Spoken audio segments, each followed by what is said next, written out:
ప్రభునందు ప్రియమైన క్రీస్తు సంఘ విశ్వాసులకు మొట్టమొదటిగా దేవుని పేరట మీ అందరికీ నాకి వందనాలు. పరలోకమందున్న పరమ తండ్రి అయిన దేవుడు మనల్ని ప్రేమించి మనకిచ్చిన ఈ గొప్ప సమయాన్ని బట్టి మరి గత 2 వారాల బట్టి ఒక అద్భుతమైన విషయాన్ని మనం వింటున్నాం, నేర్చుకుంటున్నాం. గత వారం మనం ప్రారంభించాం. నేటి క్రైస్తవులకు నపుంసకుడు నేర్పుతున్న నగ్న సత్యాలు అనే అంశాన్ని మనం ప్రారంభించుకున్నాం. గుర్తుందా మీకు? ఎవరైనా నపుంసకుడు. ఏమండి, ఆ నపుంసకుడు ఆ రోజున్న క్రైస్తవులకి ఒక అద్భుతమైన నగ్న సత్యాలు నేర్పించాడు.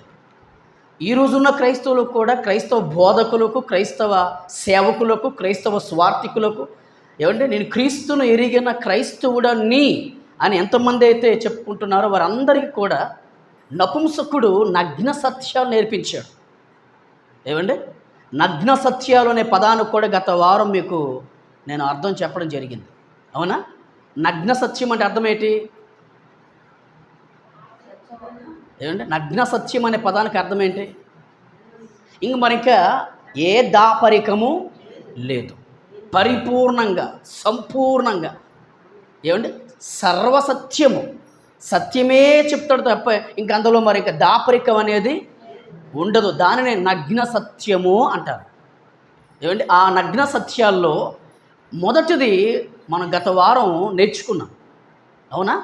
ఆఫ్రికా ఖండము నుండి ఆసియా ఖండానికి ఆయన సుమారుగా 2000 నుండి 2500 కిలోమీటర్ల లోపు ఆయన ప్రయాణం చేసి, ఏమండి, యెరూషలేము ప్రాంతానికి రావడం జరిగింది అని గత వారం మనం నేర్చుకున్నాం.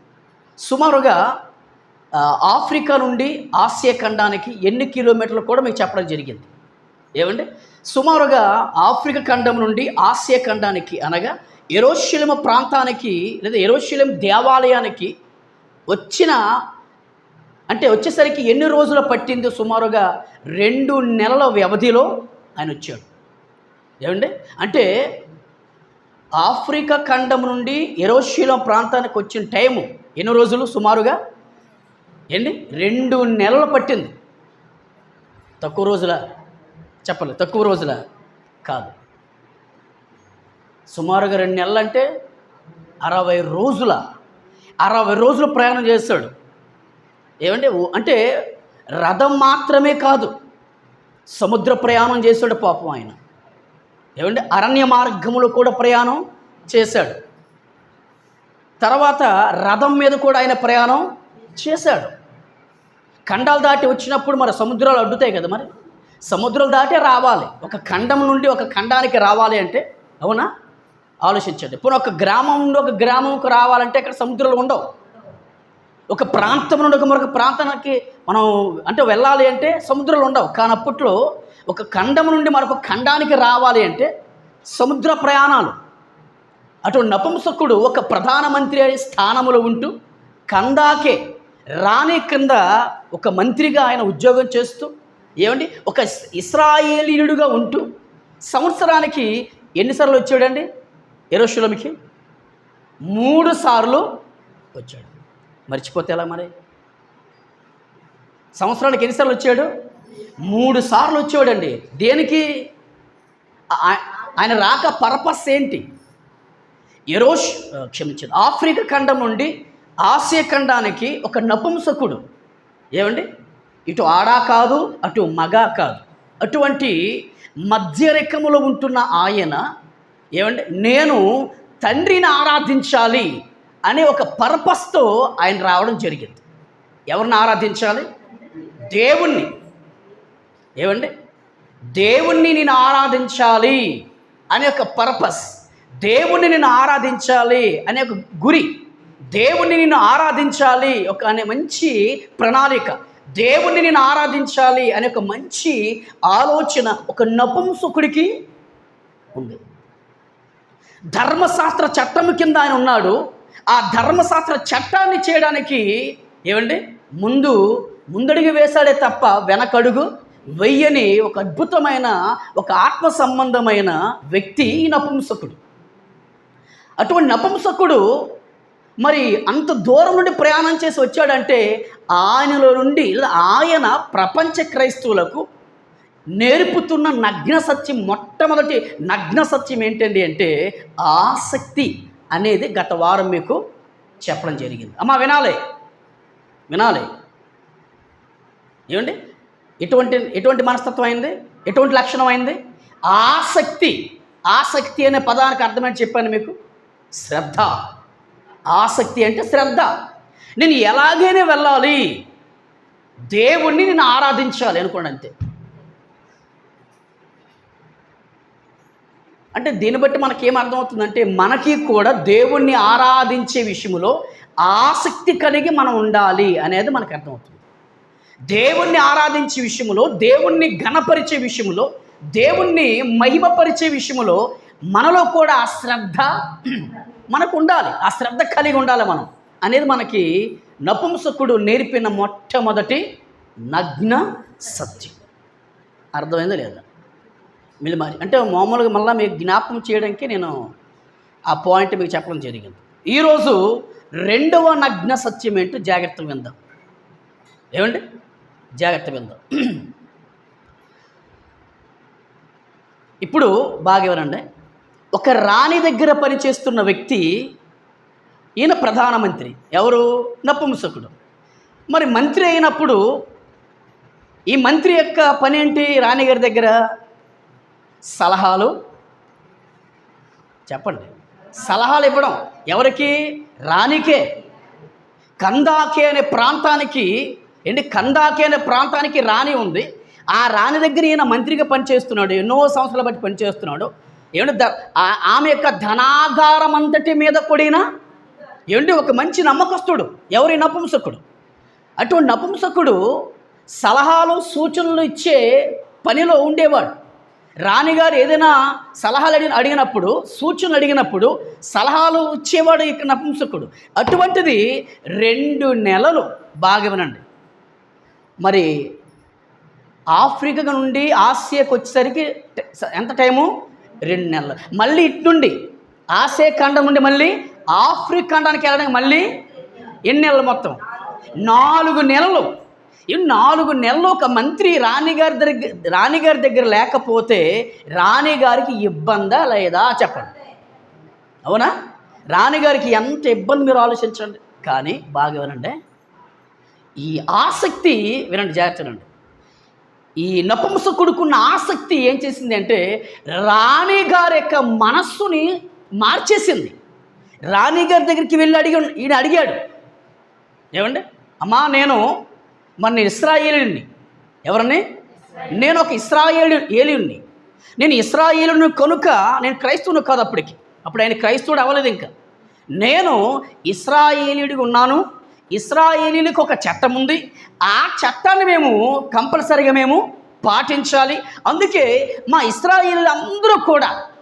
ఇస్రాయేలీల సంఘమంతా కూడా సంవత్సరానికి యెరూషలేముకి 3 సార్లు వెళ్తాము. తండ్రి అయిన దేవుణ్ణి మేము దేవాలయానికి వెళ్ళి ఆరాధిస్తాము. కనుక నాకు సుమారుగా కొన్ని రోజులు నాకు సెలవు కావాలి అన్నప్పుడు, ఏమండి జాగ్రత్తనండి, ఈయనకున్న ఆసక్తి, దేవుని మీద ఉన్న ప్రేమ, ఏమండి ఆ కందాకే రాణి యొక్క మనస్సును మార్చేసింది. అందుకే ఆమె సెలవిచ్చింది, సరే వెళ్ళు, నీ దేవుణ్ణి ఆరాధించుకో, నీ దేవుణ్ణి పూజించుకో, నీ దేవుని స్మరించుకో, నీ దేవుని సేవించుకో. ఏమండి నీ దేవుని ఆరాధించి స్తుతించి తిరిగి మళ్ళీ క్షేమముగా మన ప్రాంతానికి, కందాకే ప్రాంతానికి నువ్వు వచ్చేయాలి. ఏమండి బాగా వినండి, ఈయన ఒక్కడే కాదు, మరి మంత్రి అయినప్పుడు మంత్రి వెనక సైన్య సమూహం బృందం ఉండదా? ఏమండి ఉంటుంది. సుమారుగా 20 మందో, 30 మందో, 50 మందో. ఈయన మంత్రి కదా, మరి ఏమండి ఉంటుంది. అంతమంది సైనికులతో ఏమండి ఈయన నపుంసకుడు అన్ని రోజుల ప్రయాణం చేసి యెరూషలేము దేవాలయానికి వచ్చాడంటే సూపర్ అండి. దేవుడు అంటే ఎంత పిచ్చో మీరు ఆలోచించండి. ఎందుకంటే ఆ రోజు ధర్మశాస్త్రాన్ని అంతగా ప్రేమించేవారు, దేవుని చట్టాన్ని, ఆ చట్టానికి శిరస్సు వంచేవారు. దేవుని యొక్క నియమ నిబంధనలకి ఆ రోజు కొంతమంది ఇశ్రాయేలీలు వినండి, సంవత్సరానికి 3 సార్లు వచ్చిన ఆ భక్తులందరూ కూడా ఆ చట్టాన్ని ఉల్లంఘించేవారు కాదు, ఆ శాస్త్రాన్ని పాటించేవారు. అందులో నపుంసకుడు కూడా ఉన్నాడు. నపుంసకుడు కూడా ఆ చట్టానికి శిరస్సు వంచాడు, ఆ చట్టానికి శిరసా వహించాడు. ఏమంటే చట్టానికి, ఆ ధర్మశాస్త్రానికి, దేవుడు మోషే ద్వారా నియమించిన ఆ ధర్మశాస్త్రానికి ఈ నపుంసకుడు ఏం చేశాడండి అంటే పాటించాడు. అందుకే కందాకే గారి దగ్గరికి వెళ్ళి, రాణి గారి దగ్గరికి వెళ్ళి ఈయన సమస్యను చెప్పి ఆ సమస్యకు పరిష్కారం తీసుకొని క్షేమంగా ఏమండి అంత దూరం ప్రయాణాలు చేశాడు, సముద్ర ప్రయాణాలు చేశాడు, అరణ్య ప్రయాణాలు చేశాడు, రథమెక్కి ప్రయాణం చేశాడు. చివరికి యెరూషలేము దేవాలయానికి చేరుకున్నాడు. దీన్ని బట్టి ఆలోచిస్తుంటే ఆయనకున్న 2వ లక్షణం ఏంటండి అంటే భక్తి. ఏమండి, రాణిగారి దగ్గరికి వెళ్ళి అడిగే విధానంలో ఏం కనబడుతుంది అంటే దేవుని పట్ల భక్తి కనబడుతుంది. ఆయన చేసే ప్రయాణమంతటిలో ఏం కనబడుతుంది అంటే ప్రభునందు ప్రేమ దేవుని సంగమా భక్తి కనబడుతుందండి. నిజంగా ఆయనకి నిజమైన భక్తి ఉంది కనుకనే ఆ భక్తి అయ్యి ఇన్ని రోజులా అని బాగానండి. ఆ భక్తి ఏం చేసిందంటే ఇన్ని రోజులా అని అస్సలు ఆలోచించలేదు. అంటే భక్తి ఉంటే వినండి బాగా, భక్తి ఉంటే రోజులు లెక్క పెట్టరు. నిజంగా దేవుడి పట్ల నిజమైన భక్తి ఉంటే డబ్బులు ఖర్చు పెట్టే, దేవుని కోసం ఖర్చు పెట్టే డబ్బుల్ని చెప్పండి లెక్క పెట్టరు. నిజంగా భక్తి ఉంటే ఏంటి సమయాన్ని కూడా లెక్క చేయరు. నిజంగా భక్తి ఉంటే ఏమండి అది ఎంత కష్టమైనా చెప్పండి ఆ భక్తిని ఇష్టముగా చేసుకుంటారు. ఈయన ఆసక్తే కాదు, ఈయనకేముందయ్య అంటే భక్తి ఉంది. ఆ భక్తి జాగ్రత్తగానండి, ఆ భక్తి భగవంతుని దగ్గరికి తీసుకొచ్చింది. ఆ భక్తి భగవంతుణ్ణి ఆరాధించే విధంగా చేసింది. హిందీ లాంగ్వేజ్లో ఏమంటే భగవాన్ అనే పదానికి అర్థం ఏంటంటే అంటే దేవుడు. భగవాన్ అంటారు ఎవరో హిందీ భాష నేర్చుకున్న వారు వారి దేవుణ్ణి భగవాన్ అంటారు. ఏమంటే భగవాన్ అంటే దేవుడు. కనుక ఆయన భక్తి భగవంతుడి దగ్గరికి తీసుకొచ్చింది. యెరూషలేము దేవాలయం దగ్గరికి వచ్చేసింది. కనుక ఇంత దూరం వెళ్ళాలా, ఇంత కష్టపడాలా, ఎవరు వెళ్తారు? అంత సముద్రాలు దాటి ఎవరు వెళ్తారు? ఏమండి ఈ అడవులు దాటి, కొండల దాటి, మెట్టలు దాటి, అవునా, ఈ రాళ్ళు రప్పలు దాటి, అవునా, ఈ రథం మీద అన్ని గంటలు ఎవరు కూర్చుంటారు అనలేదండి. ఎవరు? ఈ నపుంసకుడు. గట్టి చెప్పండి, ఎవరు? నపుంసకుడు. చివరికి ఆయన భక్తి ఎక్కడ తీసుకొచ్చేసింది అంటే యెరూషలేము దేవాలయానికి తీసుకొచ్చేసింది. అది మ్యాటర్. అంటే నిజంగా మనకు భక్తి ఉంటే ఆ భక్తి ఏమంటే ఎంత దూరమైనా తీసుకెళ్తుంది. నిజమైన భక్తి ఉంటే ఆ నిజమైన భక్తి ఏమంటే ఎన్ని రోజులైనా దేవుని ఆరాధించే విధంగా చేస్తుంది. ఆ నిజమైన భక్తి, నిజంగా భక్తి ఉంటే ఏమంటే దేన్ని కూడా మనం లెక్క చేయం, దేన్ని కూడా మనం లెక్క కట్టం. అలాగే నపుంసకుడుకున్న 2 లక్షణం ఏంటండి అంటే భక్తి. ఆ భక్తి ఏం చేసింది అంటే బాధ్యతను నేర్పించింది. ఇదొక మంచి పాయింట్.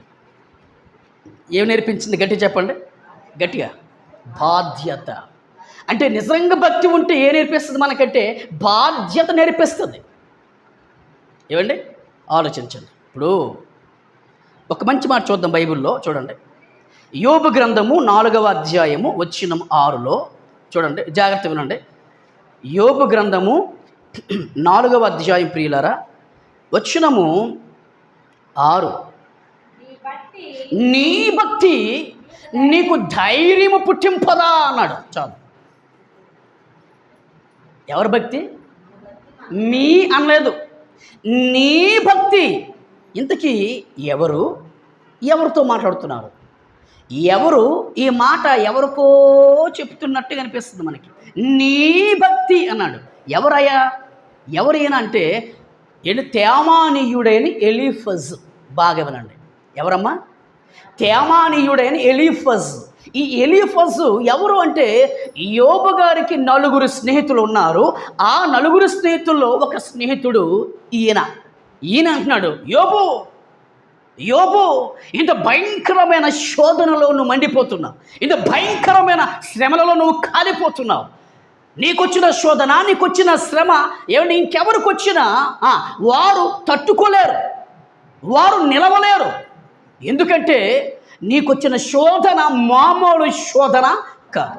అపవాది నీకు పెట్టిన శోధన మామూలు శోధన కాదు. దేవుడు నీ పట్ల చూపిస్తున్న పరీక్ష, నీకు పెట్టిన పరీక్ష మామూలు పరీక్ష కాదు, విషపూరితమైన పరీక్ష, భయంకరమైన శోధన. ఏమండి ఆలోచించండి, ఆ శోధనలో కూడా మనం తప్పించుకోలేని శోధన, ఆ శోధనలో కూడా మనం ఊహించలేని అతి భయంకరమైన ఏమండి అగ్ని వంటి శోధన. ఆ శోధనలో నీ భక్తి నీకు ధైర్యము పుట్టింపదా అన్నాడు. అందుకే అంటే అర్థమేంటి? యోబు గారి భక్తి ఉందా? ఏంటి యోబు గారికి దేవుడు అంటే అంత పిచ్చి భక్తి. ఆయన నిజంగా భక్తి ఉంది అంటే ఏంటి? ఆ భక్తి ఎలా కనపరిచాడు? నిజంగా దేవుడు అంటే అంత పిచ్చి ఉంటే, ఆయన భక్తి నిజంగా భక్తి ఉంటే ఆ భక్తిని క్రియారూపంలో ఎలా చేశాడు అని ఆలోచిస్తే 1వ అధ్యాయంలో లిస్ట్ ఉందండి, ఆ ప్యాటర్న్ ఉంది. అంటే అదే 1వ అధ్యాయం అంతా కూడా చక్కగా దేవుడు రాయించాడు. బాగా వినండి. సూర్యుడు తూర్పు దిక్కున ఉదయించేసరికి యోబు గారు అందరికంటే తొందరగా లేచిపోయి ఏమండి తన కుమార్తెల కోసం, తన కుమారుల కోసం, అంటే తన పిల్లల కోసం ఏమండి తండ్రి అయిన యెహోవాకు బలులు అర్పించేవాడు. జాగ్రత్తనండి, ఏం చేసేవాడమ్మా? గట్టిగా బలులు అంటే పశువులని బలిచ్చేవాడు. ఎందుకు? పశువులు ఎక్కువైపోయాయని బలిస్తున్నాడా? ఊజు దేశమందు ఈయనే ధనవంతుడు. పాయింట్ బాగా క్యాచ్ చేయండి. ఊజు దేశమందు యోబే ధనవంతుడు కనుక ఆ ఊజు దేశములో యోబు అంత ధనవంతుడు, యోబు ఆస్తిపరుడు ఇంకెవడూ లేడు. అందుకే నా ఆస్తిని అందరూ చూడాలి, నా సంపదని అందరూ చూడాలి, నా గొప్పతనాన్ని అందరూ చూడాలని ఇస్తున్నాడు బలి. తూర్పు దిక్కున సూర్యుడు ఉదయించేసరికి ఏమండి ఆయన లేచిపోయి తన పిల్లల కోసం దేవునికి బలులు అర్పించేవాడు. ఎందుకయ్యా అర్పించావు? నీ పిల్లల కోసం బలులు ఎందుకు అర్పించావంటే వారు పాపము చేసి దేవుణ్ణి అవమానపరుస్తారేమో, నా పిల్లలు పాపము చేసి నా దేవుణ్ణి బాధపరుస్తారేమో, వారు పాపము చేసి నా దేవుణ్ణి ఏమండి ఏడిపిస్తారేమో. అందుకే ఒకవేళ వారు పాపము చేయకుండానట్లు ముందుగానే నేను నా దేవునికి ఉదయకాల సమయములో సంధ్యావేళ ఏమండి బలులు నేను దేవునికి అర్పించాలి అని ఉదయకాల సమయంలో అందరూ కూడా లేవకముందు యోబు గారు లేచి ప్రతిరోజు, ఒకరోజు కాదండి, ప్రతిరోజు తన పిల్లల క్షేమం కోసం, తన పిల్లల బాగోగుల కోసం, తన పిల్లలు బాగుండాలనే ఉద్దేశంతో, తన పిల్లలు దీవించబడాలనే ఉద్దేశంతో ఒక కన్న తండ్రి చేస్తున్న ఒక అద్భుతమైన మంచి పని యోబు చేశాడు. దీన్ని ఏమంటారు? గట్టి చెప్పండి. భక్తి కాదా? ఏంటి? ఆ రోజు బలులు అర్పించడమే ఆరాధన. అర్థమైంది లేదా?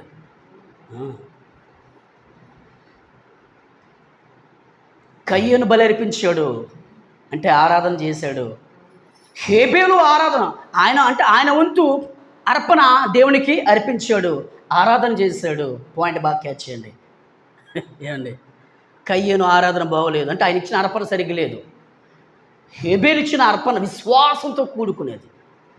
భక్తి ఉంటే విశ్వాసం వస్తుంది, భక్తి లేకపోతే విశ్వాసం ఉండదు.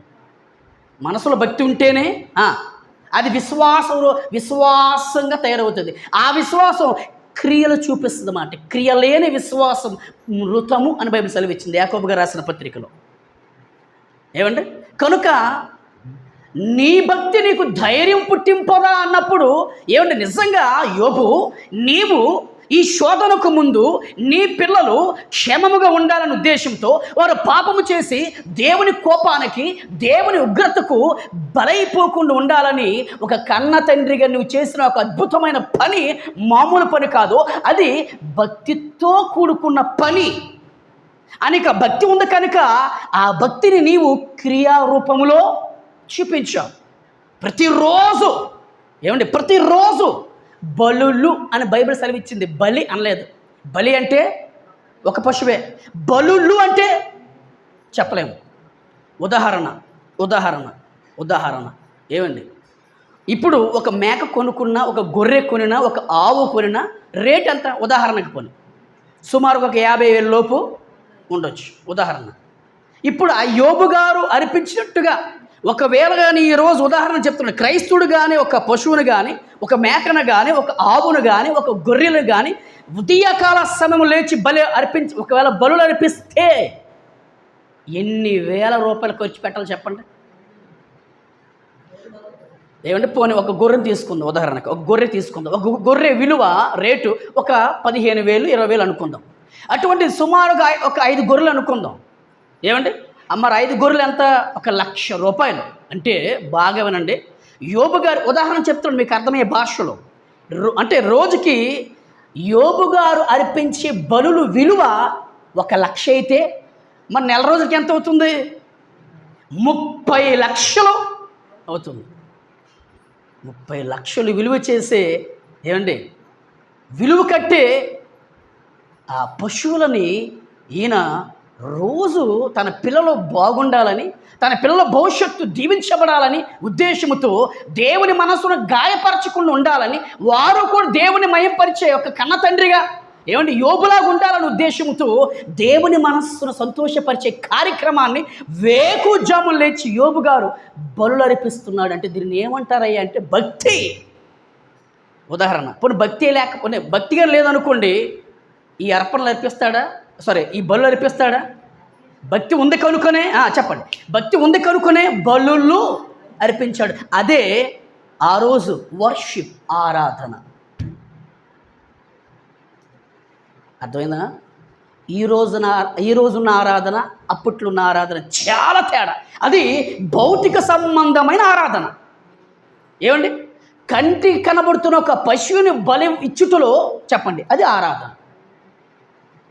కంటికి కనబడుతున్న ఒక వస్తువు, ఒక వాయిద్యాలతో వాయించే ఆ వాయిద్యాలతో వాయించే ఆ వాయింపు, ఆ సంగీతనాదం ఒకప్పుడు ఆరాధన. అది ధర్మశాస్త్రం. అంటే మానవ కంటికి కనబడిన ఆరాధన, భౌతిక సంబంధమైన ఆరాధన. మరి ఇప్పుడు ఆరాధన నన్ను ఆరాధించేవారు ఆత్మతోనూ సత్యముతోనే ఆరాధించంతే. ఇది ఫిక్స్. సాక్షాత్ ఒక సృష్టికర్తని దేవుడు, సాక్షాత్తు దేవుడే ఒక సమరయ స్త్రీకి చెప్పుతున్న మాట ఆరాధన. నపుంసకుడు కూడా నిజంగా దేవుణ్ణి ఆరాధించడానికి అంత తన భక్తిని కనపరిచాడు. ఉదాహరణకి ఏం చెప్పని ఒక యోబు, అందుకే యోబు స్నేహితుడు ఎలీఫజ్ గారు అంటున్నారు, నీ భక్తి నీకు ధైర్యం పుట్టింపదా అన్నాడంతే. అంటే బాగా వినండి, యోబు గారికి భక్తి ఉంది అని ఎవరు చెప్పారు? ఒక స్పెషల్గా, ఒక స్పెసిఫిక్గా ఎవరు చెప్తున్నారండి? తన స్నేహితుడైన ఎలీఫజ్ గారే చెప్తున్నాడు. నీ భక్తి అంటే యోబు భక్తిపరుడు, మంచి భక్తి, మాకంటే మంచి భక్తి కలిగిన వాడు అని యోబు గారికి 4 స్నేహితులు ఉంటే, ఆ 4 స్నేహితుల్లో ఒక స్నేహితుడు ఎలీఫజ్ గారు నీ భక్తి నీకు ధైర్యం పుట్టింపదా అని చెప్పాడండి. ఆలోచించండి. అంటే భక్తి ఉంటే చెప్పండి, భక్తి ఉంటే మనకి ఎన్ని కష్టాలు వచ్చినా, శ్రమలు వచ్చినా, శోధనలు వచ్చినా, లేమి వచ్చినా మనకు చెప్పండి ఒక ధైర్యం ఉంటుంది. భక్తే లేకపోతే చెప్పండి, ధైర్యాన్ని కూడా కోల్పోతాం మనం. నిజంగా నపుంసకుడికి వినండి, నపుంసకుడికి భక్తి ఉందిరా అయ్యా. క్రైస్తవ్యమా, క్రీస్తులోనికి బాప్తిని తీసుకున్న క్రైస్తవ్యమా, నన్ను చూసి మీరు ఒక అద్భుతమైన మహత్తు కలిగిన మహోన్నతమైన ఆత్మ సంబంధమైన ఒక పాఠం మీరు నేర్చుకోవాలి. ఆడెంత బోధకుడైనా, ఎటువంటి బోధకుడైనా, ఎంత జ్ఞాని అయినా, ఎంత పండితుడైనా, లేదంటే ఎంత 50 సంవత్సరాల అనుభవం కలిగిన విశ్వాసి అయినా, నన్ను చూసి మీరు భక్తి మీరు నేర్చుకోండి, అంతే. నేర్పించండి. నేటి క్రైస్తవులకు నపుంసకుడు నేర్పుతున్న ఒక అద్భుతమైన నగ్న సత్యాల్లో 2వ నగ్న సత్యం ఏంటంటే భక్తి. ఏంటి ఆయన నిజంగా భక్తి ఉందని చెప్పడానికి అన్ని వేల కిలోమీటర్లు చాలు, ఇంక పెద్ద లోతుకి ఎలా అవసరం లేదు మనం. ఆయన నిజంగా దేవుడు అంటే భక్తి ఉంది కనుకనే అన్ని రోజులు ప్రయాణం చేశాడు, చాలు. అవునా కాదు చెప్పాలి, అవునా? బాగా వినండి. నిజంగా ఆయనకు నిజంగా భక్తి ఉంది కనుకనే ఈయనతో పాటు మరికొంతమంది సైన్య సమూహాన్ని తీసుకొచ్చాడు. ఎంత ఖర్చు అవుతుంది చెప్పండి, ఎంత భోజనము, ఇదంతా మరి ఈయన ఏర్పాటు చేసుకున్నదే కదండి. ఎవరి కోసం? గట్టి చెప్పండి, ఎవరి కోసం? దేవుని కోసం. భక్తి చేస్తున్నప్పుడు డబ్బులు చూడకూడదు మనం. కానీ ఈరోజు భక్తి ఎలాగైపోయిందండి అంటే బలహీన పడిపోయింది. ఎలాగైపోయిందండి? అందుకే వారానికి ఒక్క ఆదివారం వస్తాం మనం, మిగతా రోజులు సెలవు. మిగతా రోజు సెలవు మనకి. మీరు ఆలోచించండి, దాన్ని భక్తి అంటాం మనం. భక్తి అనొచ్చది? భక్తి అంటారా? భక్తి కాదు, అది నీ బాధ్యత. అది ఎందుకు నేను క్రైస్తవుని అయ్యాను, ఆదివారం ఆరాధన రోజు తప్పకుండా వెళ్ళాలి అంతే. అంతేగాని దాన్ని భక్తి అని అనరు. కనీసం వారానికి 3 రోజులను దైవవాక్యాలు వినాలి, దేవుని పనిలో పాలు పంపులు పొందుకోవాలి, దేవుణ్ణి స్మరించాలి, వాక్యాన్ని ఆలోచించాలి, వాక్యాన్ని పరిశీలించాలి. అంతేగాని వారం ఒక్కరోజే వచ్చి మేము భక్తి పరులం అంటే మాత్రం అది వాక్యం మనకి సెలవు ఇవ్వట్లేదు, మనకు వాక్యం మనకి సపోర్ట్ చేయట్లేదు. ఆలోచించాలి. ఇంకో మాట చెప్తాను, చూడండి ఒకసారి. తీతు రాసిన పత్రికలో 2వ అధ్యాయము, తీతుకు రాసిన పత్రిక 2వ అధ్యాయము వచనము 13.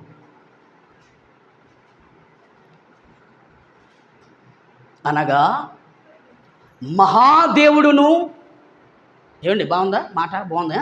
మహాదేవుడును మన రక్షకుడునైన యేసుక్రీస్తు మహిమ యొక్క ప్రత్యక్షత కొరకు ఎదురు చూచు.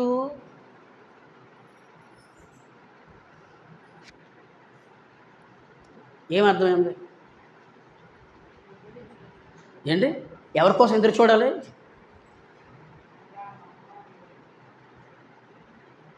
మన రక్షకుడైన యేసుక్రీస్తు మహిమ యొక్క ప్రత్యక్షత, ఆ ప్రత్యక్షత కొరకు ఎదురు చూచు. అంటే ఎవరు ఎదురు చూడాలి? సంఘం. ఎవరి కోసం ఎదురు చూడాలి? పెండ్లి కుమారుడైన క్రీస్తు కోసం ఒక వధువు సంఘం, ఒక క్రీస్తు సంఘం, ఒక దేవుని సంఘం ఎదురు చూడాలంటున్నాడు తీతుకు చెప్తున్నాడు పౌలు. క్షమించండి, తీతుకు పౌలు పత్రిక రాశాడు. మంచి విశ్వాసి, మంచి సువార్థికుడు, ఒక మంచి జత పనివాడు తీతు. ఈ తీతు అనే ఈ యవనస్తుడికి మన పౌలు గారు పత్రిక రాస్తూ ఆ పత్రికలో చెప్తున్నాడు, నీవు సంఘానికి చెప్పాలి. ఏమని?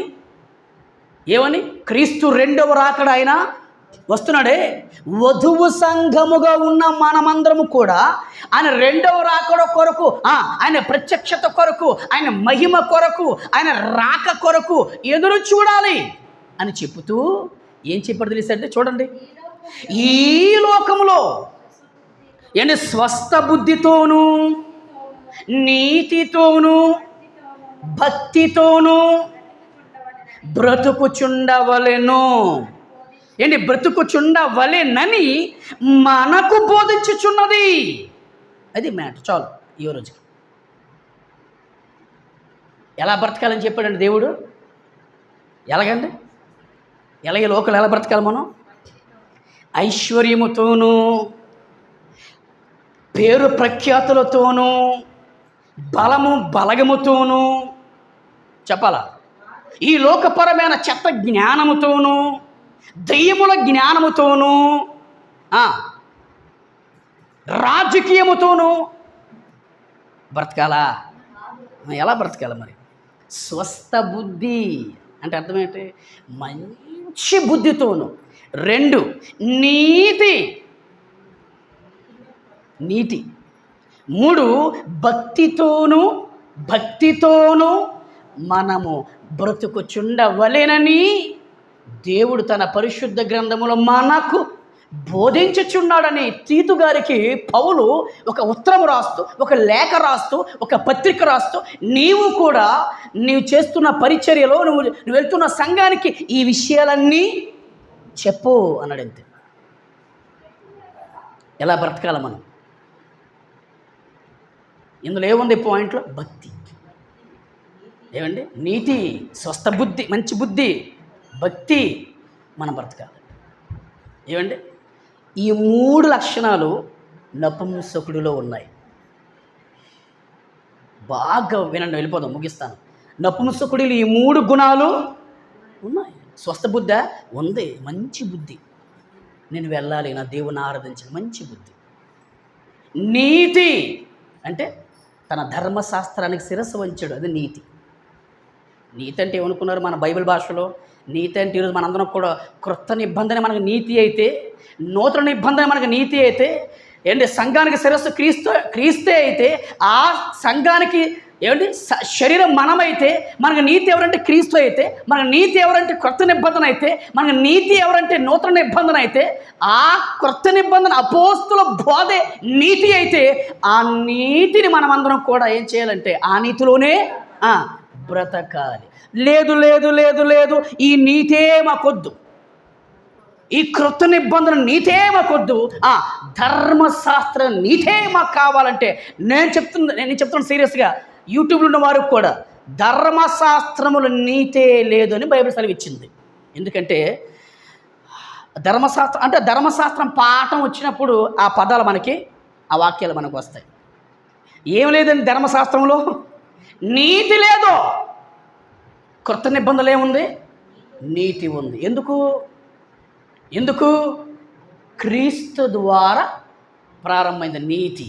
ఆ నీతే. అందుకే ప్రభు చెప్పాడు కదా, ఎప్పుడు ఏమి తిందామా, ఏమి త్రాగుదామా, ఏమి ధరించుకుందామా అని మీ దేహాల కోసం, మీ వస్త్రాల కోసం, మీ ప్రాణాల కోసం ఆలోచించకండర్రా.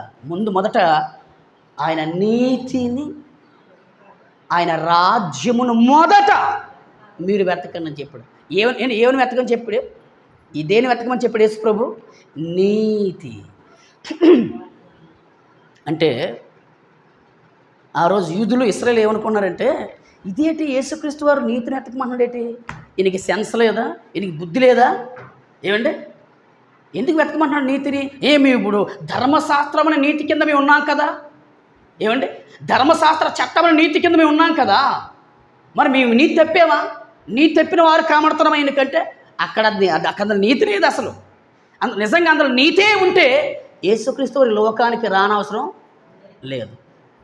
యెషయా గ్రంథంలో ఒక ప్రవచనం ఉంది, నీతి సమాధానమును కలుగు చేయును. ప్రవచనం. ఆ నీతే మన ప్రభువైన యేసుక్రీస్తు. ఆ నీతే నూతన నిబంధన. ఆ నీతే క్రొత్త నిబంధన చట్టం. ఆ నీతే క్రీస్తు బోధ. ఆ నీతే క్రీస్తు సంఘం. ఆ నీతే దేవుని రాజ్యం. ఆ నీతే అపోస్తలుల బోధ.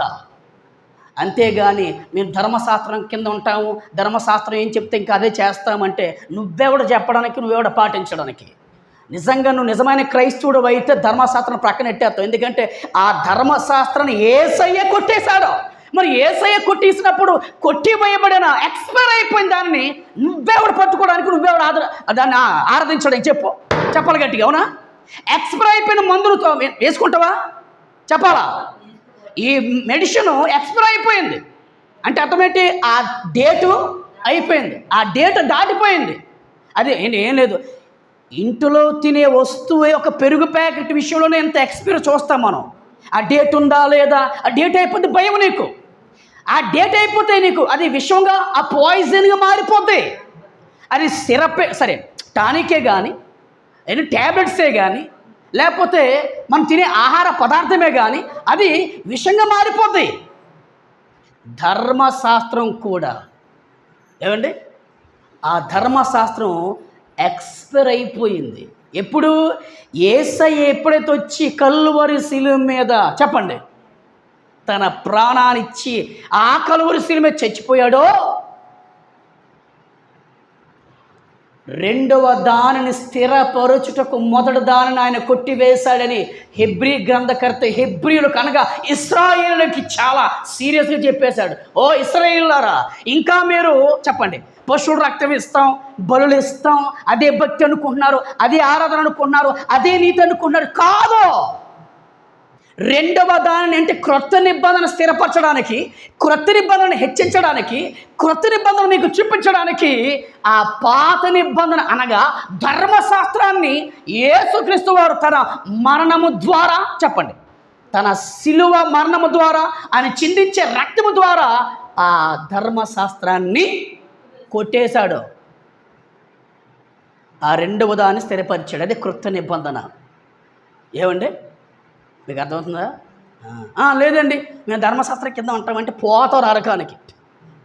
ఏమండి మరి ధర్మశాస్త్రం ఉంటే అన్నీ చేయాలి, మరి పండుగలు చేయాలి, డ్యాన్సులు వేయాలి, నాట్యాలు వేయాలి, ఏమండి వాయిద్యం వాయించాలి.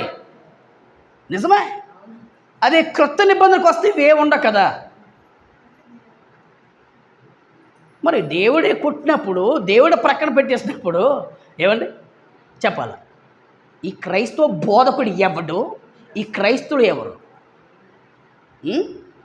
ఏమండి దానిలో నీతి లేదు. మరి ధర్మశాస్త్రం మరి బైబిల్ ఉంది కదండి. ఎలాగనంటే భక్తుల జీవితాలు మనం తెలుసుకోవడానికి, ప్రవక్తల జీవితాలు మనం తెలుసుకోవడానికి, రాజుల చరిత్ర మనం తెలుసుకోవడానికి, ఏమండి అంతేగాని దాన్ని పాటించడానికి అయితే దేవుడు మనకి అంటే క్రైస్తవులకి అది ఇవ్వలేదు మనకి. అది యేసుక్రీస్తు వారు కొట్టేశాడు. కానీ బాగా నడు ముగించే ముందు నపుంసకుడు ధర్మశాస్త్రం కింద ఉన్నాడు కనుకనే, బాగానండి ధర్మశాస్త్రం కింద ఉన్నాడు కనుకనే దాన్ని పాటించాడు. ఆ రోజు దాన్ని పాటించినప్పుడు తర్వాత రానున్న రోజుల్లో ఏం జరిగిందో మీకు తెలుస్తుంది, మీకు తెలుస్తుంది. చివరికి నపుంసకుడు కూడా క్రైస్తవుడిగా మార్చబడి, ప్రభువులో చేర్చబడి, ప్రభు సంఘములో చేర్చబడి సంతోషముతో మళ్ళీ ఆఫ్రికా ఖండానికి వెళ్ళిపోయాడు. అది ఇంకొస్తుంది, ఇంక ముందుకు వెళ్తే వస్తుంది. అంటే నపుంసకుని కూడా దేవుడు చెప్పండి వదలలేదు. నాయన ధర్మశాస్త్రం అయిపోయిందిరా, ఇంకా దాంట్లో నీతి లేదు, నీతి లేనిది నీకెందుకు, ఎక్స్పైరీ డేట్ అయిపోయింది, నువ్వు వాడుతారంటే ఎలాగా వద్దు. అదే అన్నాడు కదా, నపుంసకుడు నేర్పుతున్న నగ్న సత్యాలు ఏముంటాయి రాబోతున్న రోజుల్లో ఇంక గట్టిగా ఉంటాయి ఇంక మనకి. ఏమంటే ఆలోచించండి. కనుక నపుంసకుడు అంత దూరం ప్రయాణం చేసి వచ్చాడంటే మొదటిది ఆయనకున్న మంచి గుణం ఏంటంటే ఆసక్తి, రెండవది భక్తి. ఆ భక్తే ఏమండి నిజంగా నిజమైన భక్తిపరుడుగా మార్చేసింది నపుంసకుడిని. ఏమండి ఎలా మార్చిందో రానున్న రోజుల్లో, ఏమంటే రానున్న వారంలో మనం విందాం. ఓకే, అందరికీ వందనాలు. ప్రార్థన చేసుకుందాం.